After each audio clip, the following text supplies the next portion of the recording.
नमस्कार, मैं हूं उपेंद्र यादव। आज की सबसे बड़ी और सबसे दर्दनाक खबर मध्य प्रदेश और राजस्थान से आई है, जहां कफ सिरप पीने से 8 मासूम बच्चों की मौत हो गई। जी हां, वो दवा जो बच्चों को आराम देने के लिए दी जाती है, वही उनकी जान की दुश्मन बन गई।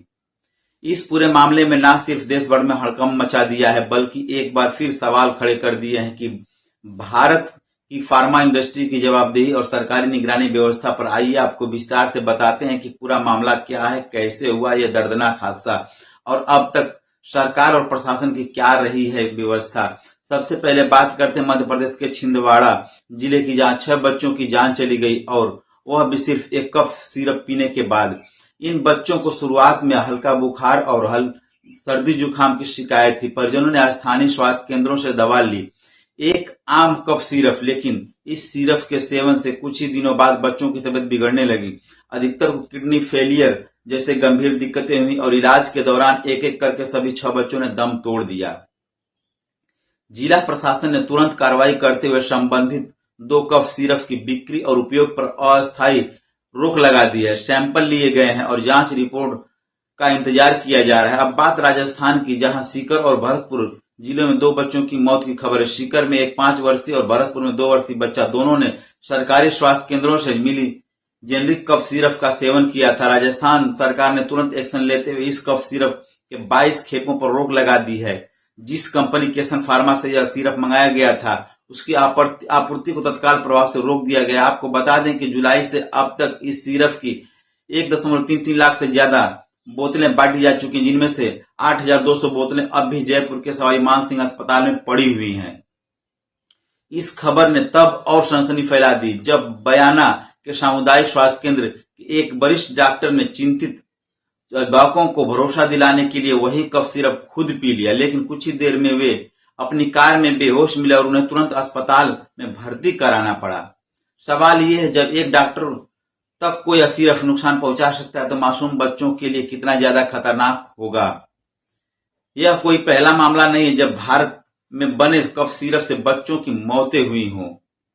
अक्टूबर 2022 में हरियाणा के मेडन फार्मास्यूटिकल द्वारा बनाए गए 4 कफ सिरप से गाम्बिया में 66 बच्चों की मौत हो गई थी। दिसंबर 2022 में उज्बेकिस्तान में मेरियन बायोटेक की दवा से 18 बच्चों की मौत हो गई थी।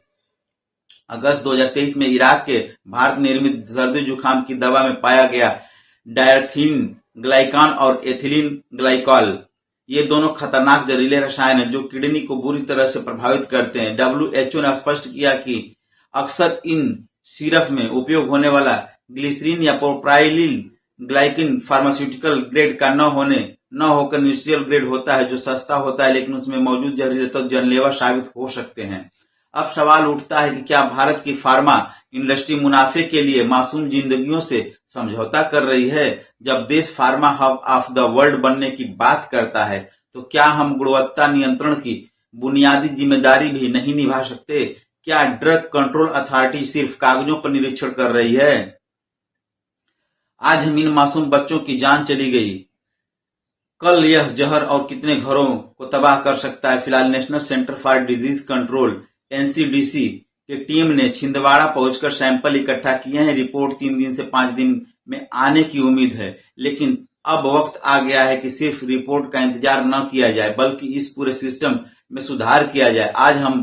आज हमने आपको एक सच्चाई दिखाई, एक ऐसी सच्चाई जो बेहद कड़वी है। बच्चों के लिए बनी दवा जब मौत का कारण बन जाए, तो यह सिर्फ एक मेडिकल इमरजेंसी नहीं, बल्कि मानवता पर सवाल है। इन 8 मासूमों की मौत एक चेतावनी है, सरकार के लिए, फार्मा कंपनियों के लिए और हम सब के लिए। अब जरूरत है पारदर्शिता की, जवाबदेही की और एक ऐसी नीति की जो लाभ से ज्यादा जिंदगी को प्राथमिकता दे। हमारी यह खास अपील आपसे है कि अपने बच्चों को कोई भी दवा देने से पहले डॉक्टर से स्पष्ट सलाह लें। किसी भी सरकारी या जेनरिक दवा के इस्तेमाल से पहले उसकी गुणवत्ता और ब्रांड की जानकारी जरूर लें। और हम सरकार से अपील करते हैं कि दोषियों पर सख्त से सख्त कार्रवाई की जाए, क्योंकि अगर दवा ही जहर बन जाए तो इंसाफ कब मिलेगा? अगर हमारा काम पसंद आया हो तो लाइक, शेयर और फॉलो जरूर करें और बने रहिए हमारे साथ। हम लाएंगे आपके लिए इस मामले की हर अपडेट, हर जांच की रिपोर्ट और हर जिम्मेदार का चेहरा। मैं हूं उपेंद्र यादव। नमस्कार।